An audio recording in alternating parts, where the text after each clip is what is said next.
ബഹ്റിനിൽ യുദ്ധത്തിൽ കുടുങ്ങിക്കിടന്നപ്പോ ഷാഫിയാണ് സഹായിച്ചത്. ഇന്ത്യൻ എംബസി സഹായിച്ചില്ലെന്ന് ബിഷപ്പ് മാർ റെമിജിയോസ് ഇഞ്ചിനാനിയിൽ. അദ്ദേഹം വളരെ പ്രമുഖനായ ഒരു ബിഷപ്പാണ്. ക്രിസ്തീയ സഭയുടെ വിശ്വാസത്തിന്റെ, ആത്മീയതയുടെ, സാമൂഹിക ഐക്യത്തിന്റെ ഒക്കെ വലിയ വക്താവാണ്. അദ്ദേഹത്തിന്റെ ഈ വാർത്ത കവർ ചെയ്തിരിക്കുന്നത് അമൃത TV ആണ്. അമൃത എല്ലാവർക്കും അറിയുന്നത് പോലെ ഹിന്ദു ആത്മീയ പശ്ചാത്തലമുള്ള മാതാ അമൃതാനന്ദമയി ദേവിയുടെ ചാനലാണ്. അമൃതയിലാണ് ഈ വാർത്ത ഞാൻ യഥാർത്ഥത്തിൽ കണ്ടത്. ശരിക്കും ഇതാണ് ആ കേരള സ്റ്റോറിയുടെ മനോഹാരിത. അതായത് ഷാഫി പറമ്പിൽ എന്ന് പറയുന്നത് വളരെ സെക്കുലറായ, എന്നാൽ മുസ്ലിം പശ്ചാത്തലത്തിൽ നിന്ന് വരുന്ന, ഒരുപക്ഷെ ഭാവി നമ്മുടെ കേരളത്തിന്റെ മുഖ്യമന്ത്രി ആകേണ്ട ഒരു വ്യക്തിയാണ്. വളരെ പ്രഭാവശാലിയായ യുവാവാണ്. ഞാൻ ഒന്നോ രണ്ടോ പ്രാവശ്യമേ വ്യക്തിപരമായി പരിചയപ്പെട്ടിട്ടുള്ളൂ, സംസാരിച്ചിട്ടുള്ളൂ. പക്ഷെ എനിക്ക് വളരെ ഇഷ്ടമാണ്. അത് ഷാഫിയെ വ്യക്തിപരമായി അറിയാവുന്നത് കൊണ്ടല്ല, പകരം ഷാഫി എന്ന ആ യുവ നേതാവിനെ ഇഷ്ടമാണ്. ഷാഫി പല ഇടപെടലുകളിലൂടെയും തന്റെ നന്മ തെളിയിച്ചതാണ്. ഇന്ത്യൻ എംബസി സഹായിക്കാത്ത അവസരത്തിൽ ഷാഫി പറമ്പിലാണ് നമ്മുടെ ബിഷപ്പിന്റെയും അദ്ദേഹത്തിന്റെ രണ്ട് സഹോദരങ്ങളുടെയും വിസയും മറ്റും ഇടപെട്ട് ശരിയാക്കിയതെന്നും അത് ഒരു ഹിന്ദു പശ്ചാത്തലമുള്ള അമൃതയിൽ കൊടുക്കുമ്പോഴാണ് നമ്മുടെ കേരള സ്റ്റോറി പൂർണ്ണമാകുന്നത്. അതാണ് നമ്മുടെ കേരളത്തിന്റെ നന്മ, മലയാണ്മയുടെ നന്മ എന്ന് നമുക്ക് അഭിമാനപൂർവ്വം ഉറച്ചു വിളിച്ചു പറയാം. നമുക്ക് എന്തായാലും ആ ബിഷപ്പിന്റെ സംസാരം ഒന്ന് കേൾക്കാം. സംസാരം ഒന്ന് കേട്ടിട്ട് അതിന്റെ നന്മ നമുക്ക് സ്വാംശീകരിക്കാം. ഷാഫിക്കും ബിഷപ്പിനും അമൃത TVക്കും വലിയൊരു സല്യൂട്ടാണ് ഈ കാര്യം പുറത്തു കൊണ്ടുവന്നതിന്. ഓർക്കുക, മനോരമയിൽ പോലും ഞാൻ ഈ വാർത്ത കണ്ടില്ല. മനോരമയിലോ മാതൃഭൂമിയിലോ പോലും ഞാൻ ഈ വാർത്ത കണ്ടില്ല. പക്ഷേ ഇത് അമൃതയിലാണ് കണ്ടത്. അപ്പൊ അമൃതയും അഭിനന്ദനം അർഹിക്കുന്നു. നമ്മുടെ മലയാളികളുടെ ഒരുമയുടെയും മലയാളി എന്ന ഇന്ത്യക്കാരന്റെ ഒരുമയും നന്മയുമാണ് അത് കാണിക്കുന്നത്. ബഹ്റിനിലെ അമേരിക്കൻ ബേസ് അവർ ആക്രമിച്ചു, ബോംബിട്ടു. ആകാശത്ത് മിസൈലുകൾ പായുന്നതാണ് കാണുന്നത്. അടുത്ത നിമിഷം എന്താണ് സംഭവിക്കുക? നാം ഒരു ഇരയാണ് എന്നുള്ളൊരു ചിന്ത അങ്ങോട്ട് വരുമെന്ന് കരുതിയില്ല. ഇന്ത്യ ഗവൺമെന്റിന് അറിയാം, അല്ലെങ്കിൽ അന്വേഷിക്കണമല്ലോ എവിടെയുണ്ടെന്നുള്ളത്. ആരും ഞങ്ങളെ അന്വേഷിച്ചില്ല. ബഹ്റിനിലെ സംഭവങ്ങളുമായി ബന്ധപ്പെട്ടേ ഈ സ്ഫോടനം നടക്കുന്ന സമയത്ത് ഈ പറഞ്ഞ പോലെ കേൾക്കേണ്ട വാക്കുകളാണ് അനുഭവപ്പെടുന്ന. എന്തായിരുന്നു ബഹ്റിനിലെ ഒരു അനുഭവം? നമ്മൾ പെട്ടു പോകുമ്പോഴേ ആ വേദന അറിയൂ, ആ ടെൻഷൻ അറിയൂ. ആ സമയത്ത് സഹായിക്കുന്നവനാണ് നമുക്ക് ഏറ്റവും പ്രധാനം. അവിടെയാണ് ജാതിയോ മതമോ രാഷ്ട്രീയമോ അല്ല, മനുഷ്യത്വമാണ് പ്രധാനമെന്ന് ബിഷപ്പും ഷാഫിയും തെളിയിക്കുന്നത്. ബഹ്റിനിലെ യുദ്ധത്തെ കുറിച്ചുള്ള അത് കേട്ടിട്ടേ ഉണ്ടായിരുന്നു. നമ്മൾ പാനിക് ആകുക, അതുപോലെയൊക്കെയുള്ള വാക്കുകൾ നമ്മുടെ അവസരങ്ങൾ ഉണ്ട്. ഒരു ട്രൗമ നമ്മൾ പറയാറുണ്ട്. ഒരു അപകടം ഉണ്ടായ ട്രൗമ ഉണ്ടാവും. അങ്ങനെയുള്ള വാക്കുകളൊക്കെ നമ്മൾ പ്രയോഗിച്ചിട്ടേ ഉള്ളൂ. അക്ഷരാർത്ഥത്തിൽ അനുഭവിച്ച നിമിഷങ്ങളായിരുന്നു അവിടെ ഉള്ളത്. ഞങ്ങൾ തിരികെ പോരുന്നതിന് വേണ്ടി ഞങ്ങൾ 2 ദിവസത്തെ കത്തോലിക്ക കോൺഗ്രസിന്റെ സമ്മേളനത്തിൽ പങ്കെടുക്കാൻ പോയതായിരുന്നു. തിരികെ പോരുന്നതിന് വേണ്ടി ഫ്ലൈറ്റിൽ കയറിയിരുന്നു. ഫ്ലൈറ്റ് കയറുന്നതിന് തൊട്ടു മുമ്പ് എയർപോർട്ടിലെത്തി. 3 മണിക്കൂർ മുമ്പ് എയർപോർട്ടിൽ എത്തണമല്ലോ. എയർപോർട്ടിൽ എത്തിയപ്പോൾ ഞങ്ങൾക്ക് ഇൻഫർമേഷൻ കിട്ടി, ഇസ്രായേൽ ഇറാനെ ആക്രമിച്ചു എന്ന്, ബോംബിട്ടു എന്ന്. അത് കുറെ ദൂരെയാണല്ലോ. ഇനി ഇത് കൂടുതൽ ആളി പടരുന്നതിന് മുമ്പ് രക്ഷപ്പെടാം എന്ന് കരുതി ഞങ്ങൾ തൊട്ട് എയർപോർട്ടിൽ എത്തിയല്ലോ. അങ്ങോട്ട് വരുമെന്ന് കരുതിയില്ല. 12 മണിക്കായിരുന്നു ഫ്ലൈറ്റ്. 11:30 ബഹ്റിനിലെ അമേരിക്കൻ ബേസ് അവർ ആക്രമിച്ചു, ബോംബിട്ടു. ബഹ്റിൻ വളരെ ചെറിയൊരു രാജ്യം, 18 ലക്ഷം ആളുകളേ ഉള്ളൂ. അപ്പോൾ 18 ലക്ഷം ആളുകൾ വളരെ ചെറിയൊരു രാജ്യമാണ്.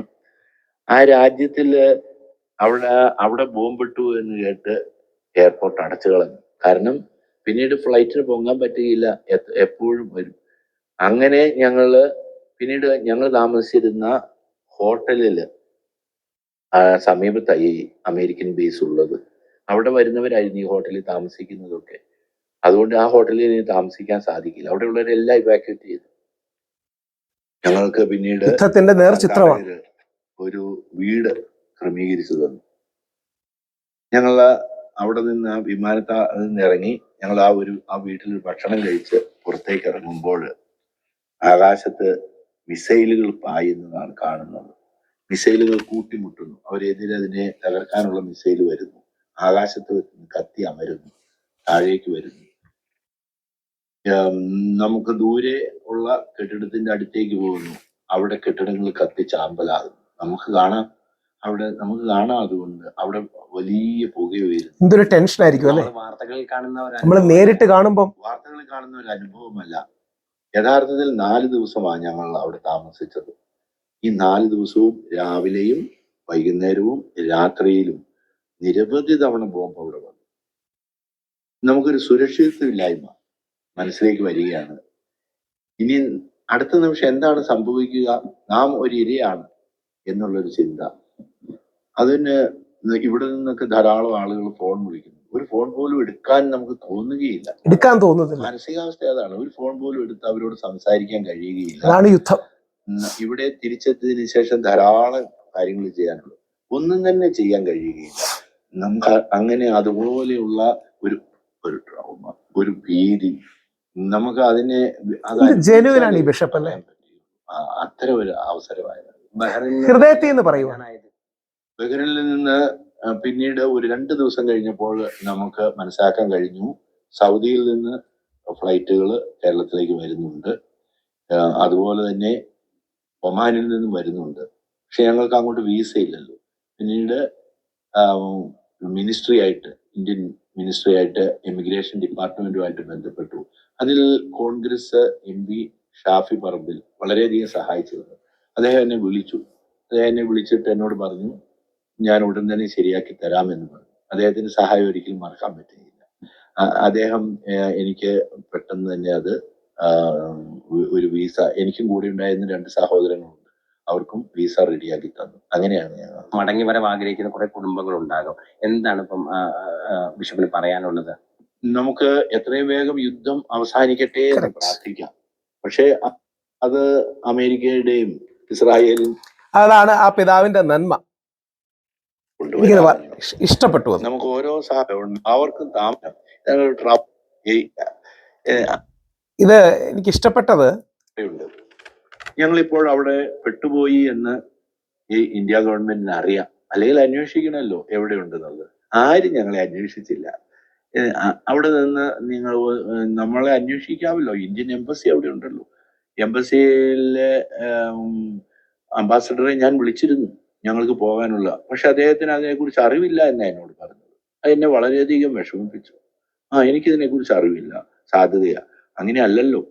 നമുക്ക് ആവശ്യമായിട്ടുള്ളത് എനിക്ക് അറിയണമല്ലോ. അദ്ദേഹത്തിന് അറിയാനുള്ള ഉത്തരവാദിത്വം ഉണ്ടല്ലോ. ഈ രാജ്യത്ത് അതിനാണല്ലോ അദ്ദേഹം കുടുങ്ങിക്കിടക്കുന്നുണ്ട്. അതുപോലെ ഈ യുദ്ധത്തിന്റെ മേഖലകളിൽ എത്രയും വേഗം അവരെ വീടുകളിലേക്ക് എത്തിക്കണ്ടേ? അതിന് സത്വരമായ നടപടികൾ. ഞാനിപ്പോൾ ഷാഫി പറമ്പിൽ എന്നെ സഹായിച്ചത് കൊണ്ടാണ് എനിക്ക് എത്താൻ സാധിച്ചത്. ഗവൺമെന്റ് തന്നെ നേരിട്ട് ഒരു സാധ്യതയുണ്ട്, സൗദിയിലേക്ക് എത്താം, സൗദിയിൽ നിന്ന് കയറി വരാം. അവര് സാമ്പത്തിക സഹായം നമുക്ക് തരുന്നതിന് വേണ്ടി അതിനുള്ള ഫ്ലൈറ്റുകളൊക്കെ ഏർപ്പാടാക്കാമല്ലോ സർക്കാരിന്. അതാണല്ലോ കൂടെ നിൽക്കേണ്ടത്. അതാണ് ഇനിയാണെങ്കിലും ഉണ്ടായത്. അതാണ് ആ പിതാവിന്റെ. ഇത് ആരെയും കുറ്റം പറയാനല്ല, പക്ഷേ ഒരു ജനത നമ്മൾ ഒരുമിച്ച് നിന്ന് നേടിയെടുക്കേണ്ട കാര്യങ്ങളാണ്. ഇതിൽ ഏറ്റവും അഭിനന്ദനം അറിയിക്കുന്നത് അമൃത TV ആണ്. ഈ വാർത്ത വേറെ ഒരു ചാനലും കണ്ടില്ല. ബിഷപ്പിന്റെ തുറന്നു പറച്ചിൽ, ഷാഫിയുടെ നന്മ, ഇത് കാര്യമായി കവർ ചെയ്ത് ഹൈലൈറ്റ് ചെയ്യാനുള്ള അമൃതയുടെ നന്മ. ഇതാണ് കേരള സ്റ്റോറി. ഇതാണ് ഇന്ത്യ സ്റ്റോറി ആകേണ്ടത്. അതായത് വ്യത്യസ്ത സമുദായത്തിലും രാഷ്ട്രീയത്തിലും പെട്ട മനുഷ്യർ, അവർക്ക് ജാതി മത രാഷ്ട്രീയ ഭേദമന്യേ ഇന്ത്യക്കാരെന്നും മനുഷ്യരും എന്ന രീതിയിൽ ചേർത്ത് പിടിക്കാനും അവരെ നമ്മളാൽ കഴിയുന്ന രീതിയിൽ സഹായിക്കാൻ, വിദ്വേഷത്തിന്റെ ബേസ് ചെയ്ത് വർഗീയത ഉണ്ടാക്കുകയല്ല, പകരം വൈവിധ്യങ്ങളെ ഒരുമിച്ച് നിർത്തുന്ന മനോഹരമായ സഹോദര്യം. അതിന് ബിഷപ്പിനും, ആദരണീയനായ ബിഷപ്പിനും, അമൃത TVക്ക്, ശ്രീ ഷാഫി പറമ്പിൽ 3 പേർക്കും പ്രണാമം അർപ്പിക്കും.